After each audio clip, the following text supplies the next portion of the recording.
I go into the recap. I'll start here, facing.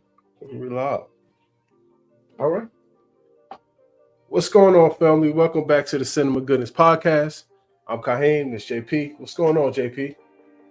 Man, nothing much. I'm excited about season 3 of Stranger Things. Season 3 of Stranger Things, man. So if you've been keeping up with us, we've been recapping every season of Stranger Things to kind of get in line, get in the mindset of the release of season 5 coming right around the corner, man. So we've been going back from season 1, 2, and now we on 3, man.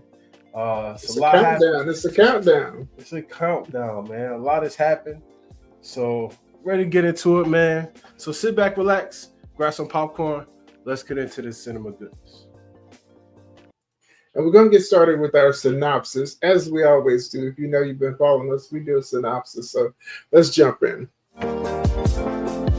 In Stranger Things, Season 3, summer in 1985 is disrupted by the resurgence of the Mind Flayer, which has established a hidden base beneath the new Starcourt Mall and is using the Russians' portal-opening laser to gain power. The Mind Flayer possesses various townspeople, turning them into the Flayed agents, most notably Billy Hargrove. The story follows the group as they uncover the plot, combat the creature, and make personal sacrifices, culminating in a major battle at the mall that results in both loss and the closure of the gate to the Upside Down. Crazy, man. Season 3. So we're going to get into it. But first, let's get into this intro, man.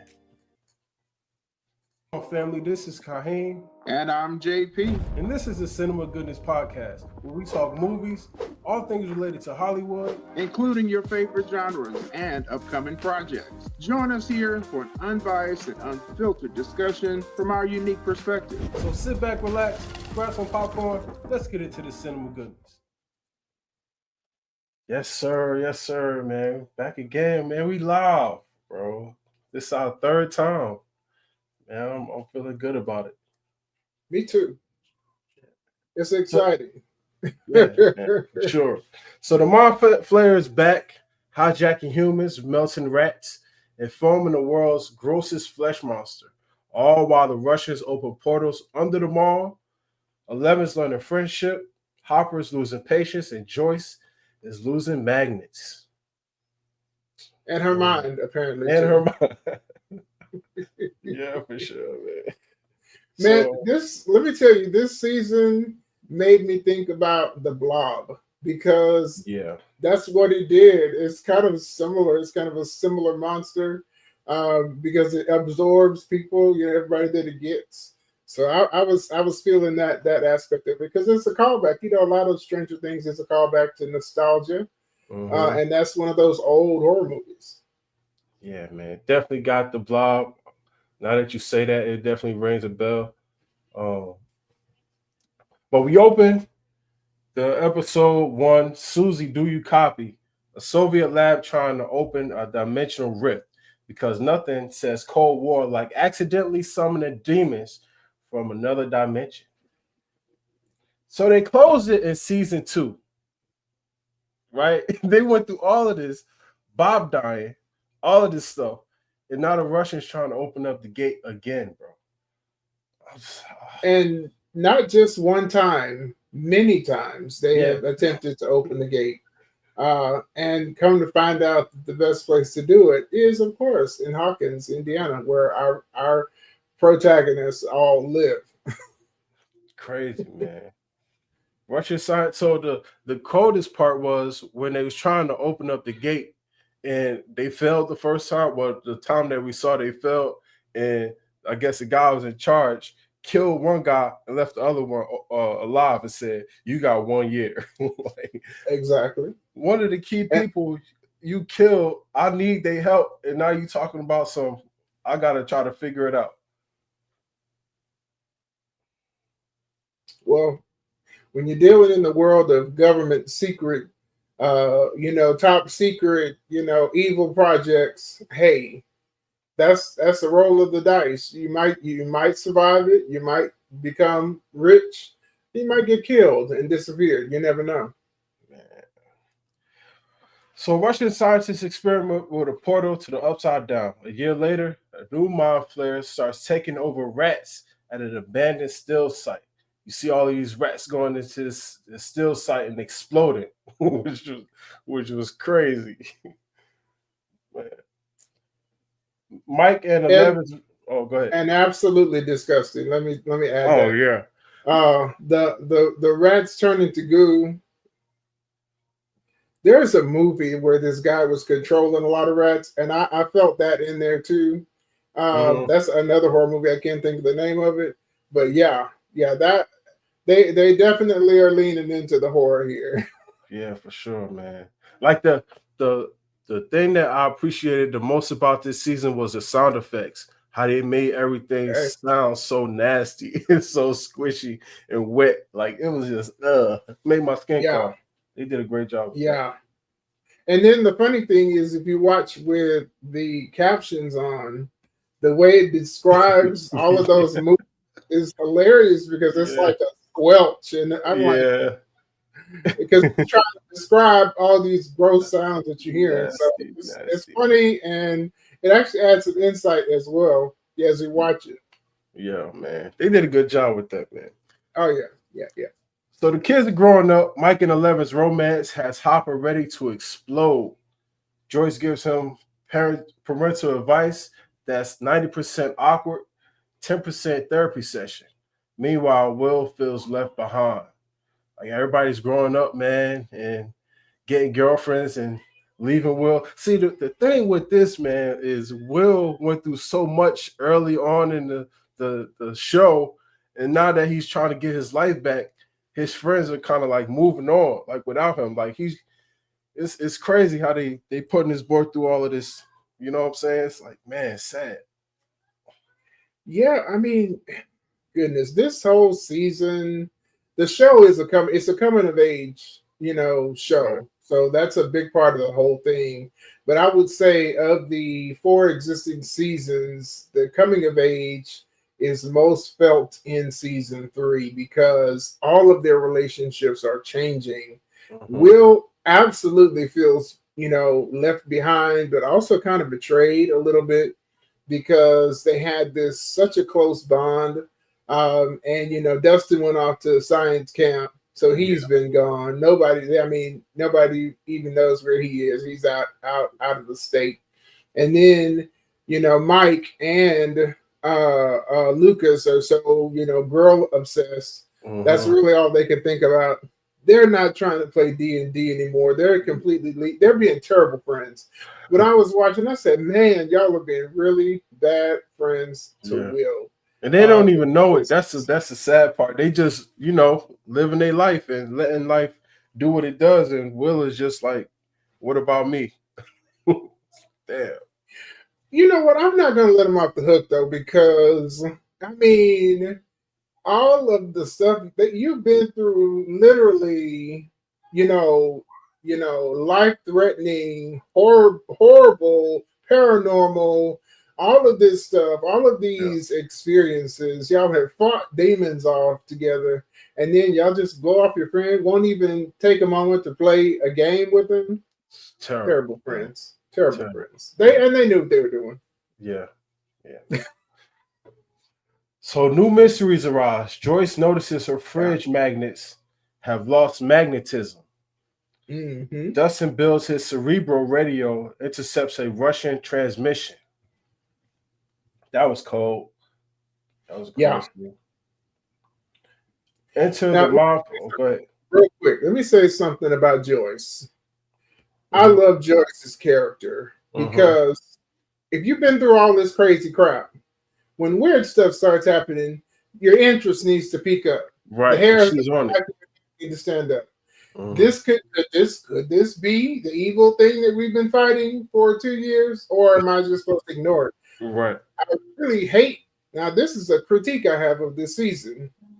She's the only person who took this weird stuff seriously until the other people literally had it spelled out for them that it had to do with the upside down.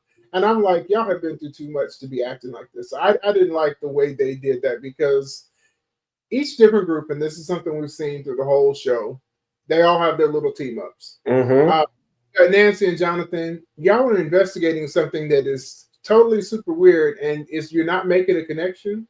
I'm Right. wondering what's going on with y'all. How come y'all haven't figured it out yet?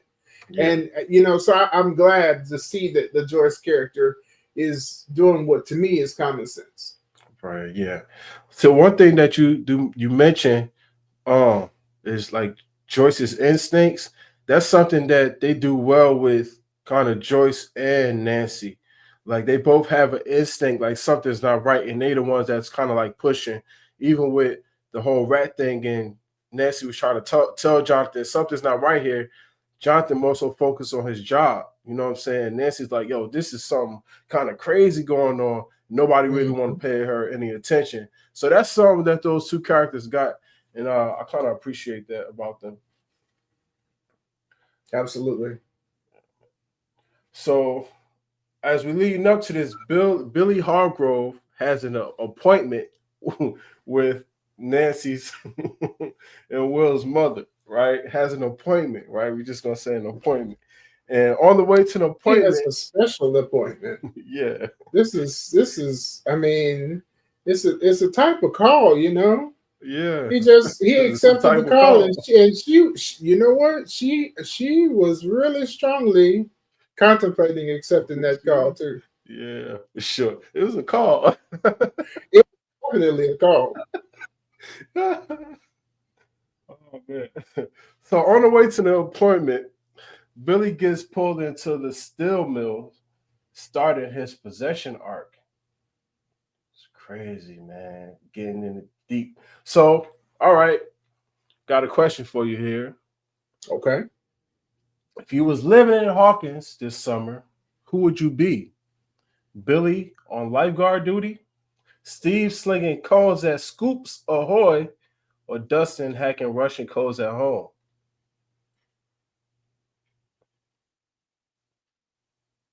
Dustin Dustin with hacking the Russian codes. Yeah, I feel it. I'll be Steve with the Scoops Ahoy at the high school spot. I probably would. Okay.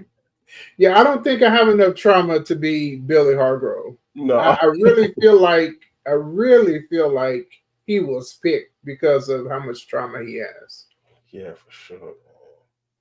The mind flayer is good like that. Mm-hmm. All right, moving on to episode 2, the mall rat. Shopping sprees, secret plots, and sinister pool parties. Joyce and Hopper play CSI Hawkins, chasing down the power mystery. Nancy and Jonathan chase rat stories at the paper. Nobody wanted to believe Nancy, man. She was on point from the beginning. Yeah, they got to calling her Nancy Drew. Mm-hmm. They would say Indo. 11 and Max ditched the boys and hit Starcourt Mall for a fashion montage that's pure 80s gold. That scene was crazy because they was I dump your ass. She didn't even say the whole thing. She just haven't caught up on everything yet. Caught her up. She didn't know how to put her sentences together just yet. Man, I dump your ass was hilarious. Billy's now possessed. He abducts fellow lifeguard Heather, and the pool scene turns deadly. Or we think it turns deadly, but we kind of found out that she's very much alive. Or is she? Or see, so like, okay, I guess we're gonna get into it because the mind flare, how he abducts the people or the rats. Is it? Did he kill them and take their place? Because we had this whole thing of them kind of like exploding through the whole thing. So was that really them, or was it like a different entity? I don't know. It was weird. That's something I didn't really get. Like how he took the people, abducted them, changed them into something else, and then made him explode to become a part of him. Like that was weird. It's kind of difficult to put a pin on that because we know for sure that Billy was never turned to goo. Right. Okay. Because we never see him turn into goo. And even though he had the alien thing go down his throat and possess him, he was like a herald almost, like, Silver Surfer or something like that, or an acolyte, or, the Mind Flayer. But the first person that he got, which was Heather, it's interesting that she did turn into goo. Yeah. As we're coming up to the last couple of episodes. So, and then we come to find out in the meantime, as he's snatching up people, Invasion of the Body Snatcher style, as they're, getting the flayed and increasing their rank secretly, those people were brought. They had the alien thing to get into them, and then they were released back. So I think that they were flayed where they were under the possession of the Mind Flayer. And so that's why when you see them there, they come in and they just stand there next to him at the beginning. But then when you get to the point where the Mind Flayer is, he's gathered enough, because they get to that point where Billy says, we have enough, or something to that effect. It is at that point that while we see everybody's excited and having a good time at the July 4th fair, that it's like boom, they turn into zombies and they're all being called back. And it's not until that point that those people turn into goo. And that is to make the body of the Mind Flayer monster get to its full strength. Right. So I think that he just took their minds and controlled them and used them as his spies. And then it was time to build his body. He called them back. So they didn't change physically until he turned them into goo. Okay. That's what I think. Okay. I don't know. Makes sense. I think it makes sense. Makes sense. 11 uses her power to spy and see Billy and Heather holding her parents hostage. She realizes Billy can see her back in the void. Mm-hmm. That was crazy too, man. Steve, Robin, and Dustin decode the Russian broadcast. So the thing, I noticed something about them. Like they use their female characters to relay information that nobody else has. Like you can see it through Joyce, you can see it with Nancy. Now you can see it with Robin. Like how she was the one that deciphers the whole Russian transmission. Like they use like the female as a vehicle for that. Oh, I think it makes sense because in general, women are really detail oriented. So it makes sense that they might see a pattern that their male counterparts may not see. Whereas the guy might just be focused on brute force.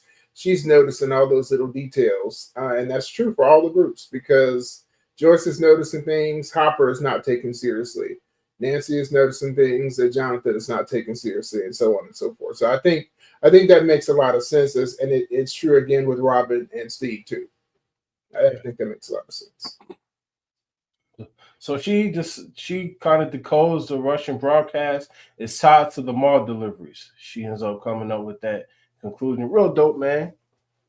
Hopper's dad energy meets his match with Grigori, the human embodiment of Iron Drago and T-800.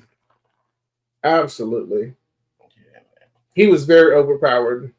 He whooped Hopper every time they met. Whooped him good. Yeah, man.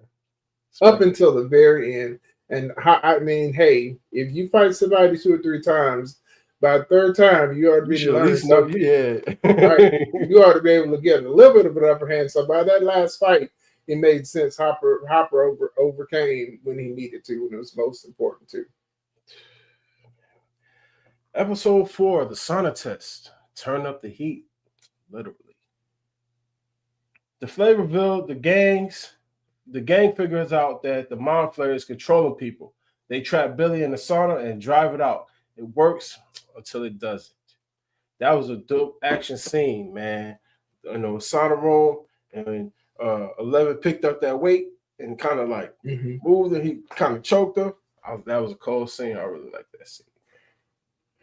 And you know, this was a turning point because every time we have seen L go against the Mind Flayer or the Demo Dogs or whatever evil crawls its way out of the Upside Down, she is able to prevail. This is the first time where we see a chink in her armor because Billy was more powerful than her. Yeah. And he was able to really get the best of her in that moment. And I think even it scared her because she was like, I'm not used to this. Yeah. And I mean, he almost choked her out. Yeah. She's not used to feeling as weak as Billy made her feel. She was scared. Oh, yeah. Yeah. Oh, yeah. All right. Operation Child Endangerment. Erica joins Team Scoops Ahoy. The kids sneak into a secret Russian room beneath the mall and promptly gets trapped into an elevator. That whole elevator scene was hilarious. It was. And every time Erica Sinclair is in a scene, she is still in the scene every time. She is hilarious. She has so much personality. And she's literally giving them everything. Every time. You can't spell America without Erica, man. Absolutely. So they kidnap Hopper and Joyce kidnap Alexei, aka Smirnov. After finding their lab, Grigory pursues and we fall in love with Alexei's obsession with Slurpees. And the Looney Tunes. The Looney Tunes. I missed that. The Looney Tunes. Oh, yes. Yeah, He was watching one the Looney Tunes. Yes. And even when they went to the carnival, when he had his opportunity, when he won the game, he picked up a Roadrunner, stuffed animal. Yeah, man. Smirnoff. Exactly. Episode 5, The Flayed. Monsters in a hospital. Nancy and Jonathan face down their former co-workers who liquefy into a mini mind flayer monster. That was crazy. See, I didn't make the connection that Heather's father was Nancy's boss. The first time I seen it, I didn't make that connection. The second time I seen it, I was like, oh, okay, I see what they did there, because the whole time she's trying to tell her boss what's going on, he was ignoring her, and then he ended up getting flayed. Exactly. And this scene, that's why this is awesome, because I want you to think about the scene where they are confronted by her boss and the other guy. They're Nancy's co-workers that have been flayed. What movie does it bring to your mind? Because this is, to me, it has to be inspired by this movie. Is it a Stephen King movie? Yes, it is. Oh, I hope I got that right. Yes. I may not be right, but I'm gonna say The Shining. It is absolutely The Shining. Okay. Yes. Because when you see them, standing in the hallway, looking through the glass, all of that's reminiscent of scenes out of. Yeah. So I was like, man, I'm feeling these. This is The Shining right up in here. So I got the Blob in one moment and The Shining in the next moment. So it's great. Yeah, man, he did a good job, man. Without even know, I subconsciously picked that up. You know what I'm saying? Exactly. I knew you were gonna figure it out when I asked that question. I said he didn't see enough movies now. The Russian plan is revealed. Scoop Troops uncovers the machine opening a new gate to the Upside Down. 11 tracks the Mind Flayer's hive and finds all of the flayed melted together into one mega monster. Yeah. All right, episode 6. 11 enters Billy's mind. She witnesses his painful childhood and plants seeds for redemption. The Mind Flayer attacks Hopper's cabin. Chaos ensues, and the children barely escape, which was a crazy. So that whole scene was dope because the way they kind of like trapped Billy, like she thought she could kind of get into Billy's mind and he won't find her, right? But all of a sudden, kind of like twists, and then like here comes a monster coming down the street. Like, damn, we done. That boy. Yeah, that sequence right there was, man, it was really important. The imagery was beautiful. At first, I was trying to understand the memories that Elle was accessing. And we already knew from previous seasons that Billy Hargrove, part of who he was as a result of abuse, because we saw his father and he was abusive to him. But going into that memory and realizing that like all of the source of this anger and hatred is like a hurricane, and the memory that we're looking at, they are in the eye of the hurricane. Because when Elle makes it to that beach, she's going through all this wind and she gets to this calm area, and then you see this expansive shot from the top looking down, and they're in the eye of a hurricane with all of this, chaos going around them. Yeah. And that's essentially who Billy is. He's, all of this horrible trauma and abuse and, loss balled up into one person, which makes him, of course, a prime candidate because of all of that for the Mind Flayer to take control of him, because he can manipulate it. Yeah, man. Poor Billy, man. He was really a good kid at heart. I'm guessing they was trying to allude to that. He was kind of a good kid at heart, but life kind of turned him bad, man. Yeah, I don't forgive him for being a racist against Lucas, but I definitely, I'm sorry, I'm not going to forgive that. Yeah. But I definitely understand the trauma part, because I think that informs who his character was a lot. And I mean, if we're being honest, racism is something that's taught as well. So all of it comes from the same source, really. Yeah, man. So Murray helps translate as Alexei, aka Smirnov, explains the Russian laser machine. We all realize Hawkins has a bigger problem than bad haircuts. Yeah, man, they opening that gate. Not even understanding what they are doing. That's why I say, as much as I love sci-fi, if we just let people do things, eventually we're gonna create a zombie in real life. Because for sure. As long as scientists continue, and I don't believe in any anti-intellectualism, because I think that knowing things and science and all that are very important. But I think that everything should have some boundaries. I think sometimes in the interest of science, people just go too far. And so I think absolutely, even in real life, even though we're talking about something fictional, the same thing, we see things that are being done that it's like, maybe we need some guardrails around this. Maybe we should have some boundaries, because if you just do anything, who knows what the end result is going to be? We don't know. So, I mean, leave it to, I guess you could say that it's scientists who don't have any moral boundaries, for knowing when to stop. Yeah, they more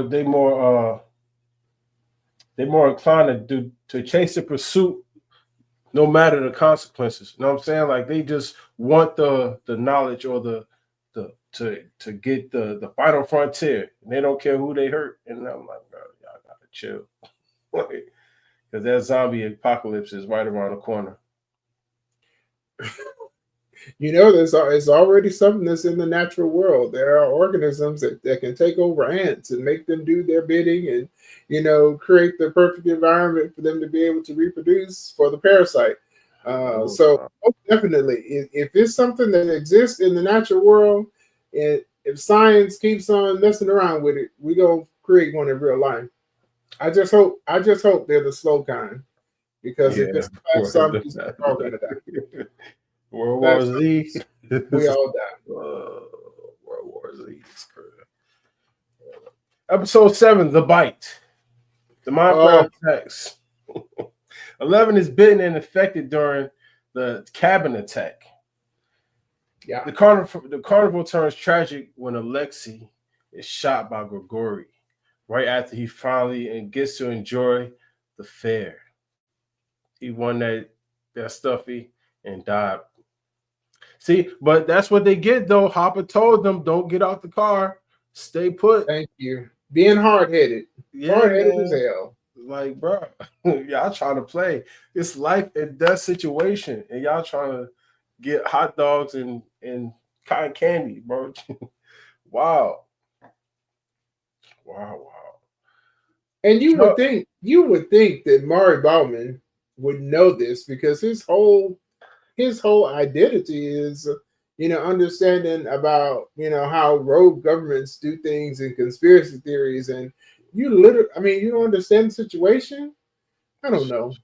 That was a bad decision on his part, because he encouraged him to get out of the car and enjoy life for a little while.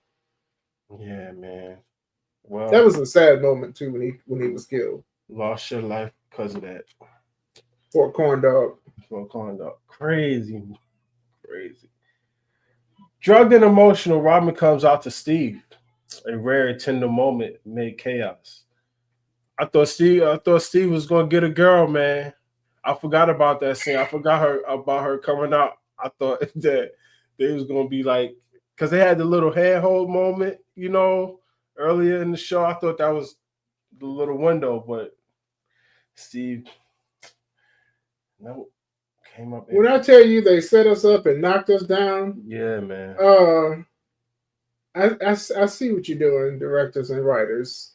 Y'all had us really shipping these two people together. Here Steve is this. Let me say just pause for a moment. Steve has grown so much. He is absolutely one of my favorite characters on the show, because of how much he has grown, how he has stopped being such a jerk, and actually listens to other people and takes time for other people and defends other people.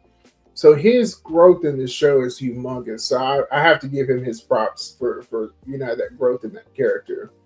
And for him to have so many losses. He lost Nancy to Jonathan. He got beat up a whole bunch of times. And we're set up to just be excited. Oh man, Steve's gonna get this girl. They have chemistry. Boom, gets the wind knocked out of him. She don't even like guys. I felt bad for Steve. I did too, brother. So the kids rescue Scoop Troop, reuniting everyone for the final showdown. That was a dope scene, man. Because they had to dig that damn thing out of Elle's leg, with the knife. Jonathan was trying real hard, bro, but he couldn't get it and tore her up. But she like, I'll do it myself. Yeah. I mean, and he was digging around in her leg. Yeah, digging around in her damn leg, man. Get out of here, bro. Oh, man. Tell me up. Leads us to episode 8, Battle of Starcourt. Fireworks, farewells, and feelings. The final stand. The kids lure the mind flayer to Starcourt, lighting it up with fireworks, while Hopper, Joyce, and Murray descend into the Russian base. See, the thing I like about this. Mm-hmm. Oh, the thing I like about this is like Lucas, man, because like Lucas got these things with like quirky weapons. Like you don't think he's serious about it. Like before you talk about the hand rocket or whatever it was, like the slingshot. Yeah. Nobody thought he was serious about it, but he pulled that hoe out and started like letting off. And this, like the fireworks, like Max is kind of getting on him about, like, are you serious about the fireworks? Like, hell yeah, I'm serious about it. Nobody thought he was serious, but they came in handy. You know what I'm saying? So they did. Like, they were able to hold out just long enough because of Lucas. Yeah, man. Smart, man. Yeah. Ultimate sacrifice. 11 uses Billy's memories to reach his humanity. He sacrifices himself to save her. Poor Billy, man. But what he had, what you think he would have did that if it was Lucas right there? Like probably not. Probably not. Oh probably man. Not. A hero is lost. Joyce destroys a Russian machine. Hopper seemingly dies in the blast. That was sad, man. Because I remember the first time we know that machine, when they overload it to make it explode, it incinerates. It turns people around it into dust, and Hopper was standing right next to him when it happened. So, I mean, at this point, we're of the belief that Hopper is dead, and makes it. This end of this season was very sad. Mm-hmm. Yeah. They left us on a sad point all the way to the end. There was no hope at all. So, what was the saddest moment for you? It was a few of them. A couple. When one of those, man, gosh, this is hard. The Alexei getting murdered really was tough, but I think the end montage, because the kids are Joyce and the Byers family are leaving Hawkins at the very end, so that's also sad because everyone's kind of breaking up after their relationships have already been so strained. But I think the moment that was the worst was when they defeated the Mind Flayer, and Joyce is hugging Will, and her face is on Will's shoulder, and Elle is like across the way. They're outside with all the ambulances because the military's come in. And you could just see the pain on Joyce's face, and Elle knew. That was really, really, really. That was tough, because even though the whole season she was being really petulant, being an emotional, bratty teenager, and really giving Hop a hard time, she loves Hop. He's the only father that she knew, somebody who would treat her right. So that loss was very hard, and then reading the letter just compounded it at the end. So that's why I said the end is. I mean, all of this is right at the end. So it's really sad toward the end of season 3, but they're trying to close a lot of tie all these loose ends. It was tough, but fulfilling at the same time. Yeah, no doubt. A new beginning. 3 months later, Hawkins recovers. The Byers and 11 move away. Hopper's letter is read, and in Russian, an American prisoner hints that he's alive. Yeah. We knew it. We kind of knew it, though. Yeah. You can't kill Hopper. We got a glimmer at the end. A glimmer of hope. Yeah, man. All right, man. So we ended on a pretty sad note, but we had a little hope in season 3, man. Who would you say is the MVP of season 3? Ooh, great question. Let me give you a few options. Okay, go for Robin. it. Okay. Robin, Joyce, Alexei, or the fireworks?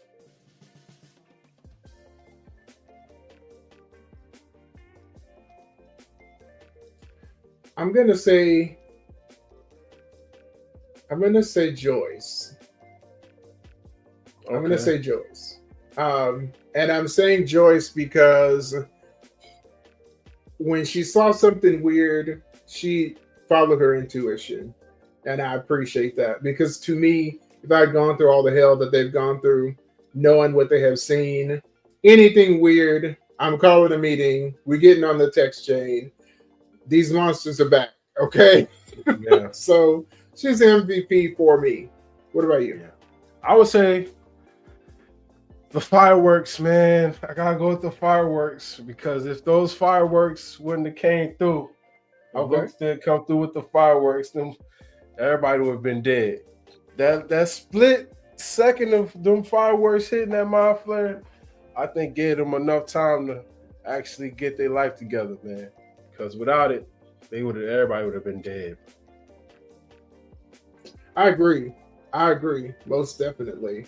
That was forethought by Lucas in making sure that they have some kind of weapons, because at that point 11 has lost their power. We didn't even talk about this. The bite causes 11's powers to go away.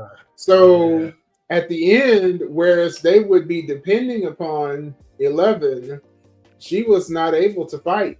So they needed the plan B, and Lucas was right on time. See, that's always why you follow your first mind. When he saw those, he was like, we need to get him. Max tried to convince him not to. Follow your first mind. Yeah, man. What was the favorite scene? Favorite scene? Ooh. Probably it's going to be the Battle of Starcourt. Okay. Once they finally get into the fight. But actually, you know what? I really like the fight in the cabin too. Yeah. The cabin fight was good. Now, one part of the cabin fight that did not make any sense is they go outside, they see the monster coming. Why didn't they just get in the car from the very beginning? I didn't understand that, because they went back in the house, boarded up everything, fought the mind flayer, wounded him. Then they go outside and get in the car. I'm like, what? Y'all I guess they figured that he was going to chase them either way. Yeah. He was going to chase them either way, I guess. Yeah. So I like the battle in the cabin, but at the same time, they should have gotten that car from the beginning. Yeah. Because he was far away. They had an opportunity. So mine was, I would say, the sauna scene. When they trapped Billy.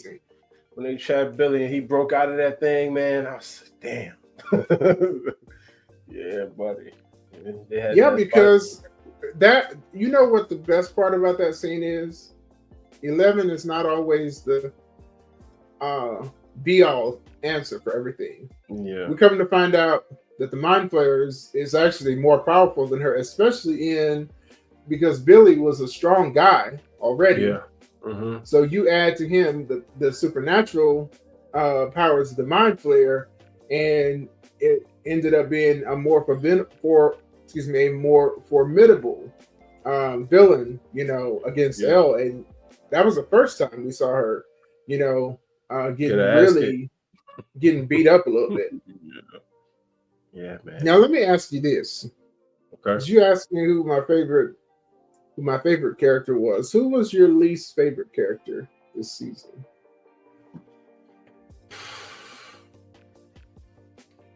I would say Jonathan. Why? Because that's my answer too. Because I just felt like he should have been more in tune, bro. He was not in tune, man. He was just out of the loop. Like, out of everything that you seen, bro, you just out of it. Like, and I just didn't like that. Because, like, before this scene, he was ready, But I don't know, maybe he got comfortable, or like he just really thought everything was over. But I didn't like it, man. I didn't like his character at all. I wrote him down as my least favorite character as well. And now my reasoning is different, though. Okay. Here's the issue that I have with Jonathan. This is a coming of age story, okay? Everyone's relationships are changing. But Jonathan has always been an outcast his whole life. He's never been a popular kid. He's always been treated bad. His family is obviously poor in comparison to all of the other families. They have the rattiest looking house. They were made fun of because of it. he doesn't have a father in his home. His home is a little tumultuous, and you can see that there's a financial struggle there. How on earth is he going to see what Nancy is going through at the hands of her male employer and coworkers, how they are denigrating her, how they are treating her, and how they were castigating her, how they were making fun of her and giving her rude nicknames? Something that he's been through his whole life, and he acts like he doesn't understand what's going on. I was pissed off at his character. I'm like, dude, of all people, you should understand what Nancy is going through, and you should know why she's going through it. She's a woman, and she's working in 1984 in a time when a lot of men don't think women should be working, or that women aren't equal to them. So I mean, his character pissed me off because of that. Because how can you be so obtuse? How can you be so dumb that and just not paying attention? And then you're treating her the same way they're treating her. Man, yeah. He was not in tune at all, bro. He was just out of it. Not at all. Not at all. Pissed me off. What about your favorite team up of all the team ups? My favorite team up. Oh, it had to be Dustin, the Scoop Troop. Scoop plus Troop, man. Erica. Yeah. Scoop Troop plus Erica. Yeah, that's what I got down here. Steve Harrington, Robin, Dustin, and then they added Erica. Yeah. Most definitely my favorite one as well. Because of course, Erica's hilarious. Now, okay, let me talk about that for a moment. Because I realized this after watching and when I was thinking about it. Okay. They needed Erica because she was the smallest one to fit into the air ducts, right? Mm-hmm. But when they sent Hopper, Joyce, and Bowman, they sent Bowman into the same air ducts that he could fit. Yeah. Did you notice that too? Yeah. Or I don't know if they use Erica to get from Scoops Ahoy into that storage unit, right? Okay, you're right. Okay, you're right. I don't know if that was the same place. That I don't know. I can't remember. Okay, you're right. Okay, so those are the vents up on the top side in Starcourt. When they got down to the bottom, which is where Maury and Joyce and Hopper went, those are different vents, and those were vents actually down in the Russian compound that he went into. And so, and even Dustin was in those vents. So I'm wrong. I'm wrong on that. The vents down there are bigger, because I was thinking there was a continuity error, but my bad. She got that ice cream for life, though. Oh yeah, free ice cream for life. First of all, her coming up there with all her little friends to get samples is hilarious. Because she was over there talking like she'd been hearing her mama talk, requesting good service with all her little posse of friends, and she's the leader because ain't nobody else saying nothing. Saying nothing. Man, get out of here. Sam's on Saturday morning, right? Get some different samples at every different corner of the store. Yeah, man. All right, man. So one more thing. Favorite moment is Dustin and Susie singing Never Ending Story. Oh, man. I loved it. I loved everything about it. I don't know why, but it was hilarious. And then what made it even more hilarious is Lucas and Max singing it to tease Dustin at the end of the show. That was hilarious, bro. That was funny. Now, let me tell you something. I'm a huge fan of the Never Ending Story. Okay. I hated that singing part. I hated it. I loved it. I hated it. I wrote it down as my least favorite thing. I'm like, why are these fools open up and breaking out in the song like this is a musical? I know. It was hilarious to me, bro. Because they was really singing, bro. High voices, high squeaky voices and everything, bro. It was hilarious, man. And then, of course, doing the impossible. You are on a two-way radio. How are y'all harmonizing? Two people cannot talk on a two-way radio at the same time. Yeah, harmonized at See, the I'm same over here time. paying attention, going, now how is they harmonizing? They was on it, bro. Oh, they was on it. Season 3 proved that growing up is hard, but growing up in Hawkins, that's a horror story with a side of ice cream. Yeah. What would you rate season 3? I'm gonna give it an 8. Let me say 7.5. Mhm. 7.5. There are a few issues in there for me, but I enjoyed it. Then you can put the nostalgia on a plate and serve it to me because it's just awesome. Yeah, It brings back so many memories of so many different positive things that have happened in my life. So I love that. I think that's in this rewatch is probably the thing I like the most about Stranger Things. And it has to be one of the reasons why the show has been so popular because it just resonates with people. yeah. So yeah, I'm still gonna say 7.5, just because of some of those little issues I had, but I enjoyed it thoroughly. Yeah, I was at 8. All right, family. We down one more season, man. We got season 4 coming up. If you haven't been watching Stranger Things, catch up, bro. Catch up. Season 5 is coming around the corner. And we're going to be watching that too, man. So I can't wait to get back to season 4. I'm already damn near done with it because I've just been bitching. But it's just so great, man.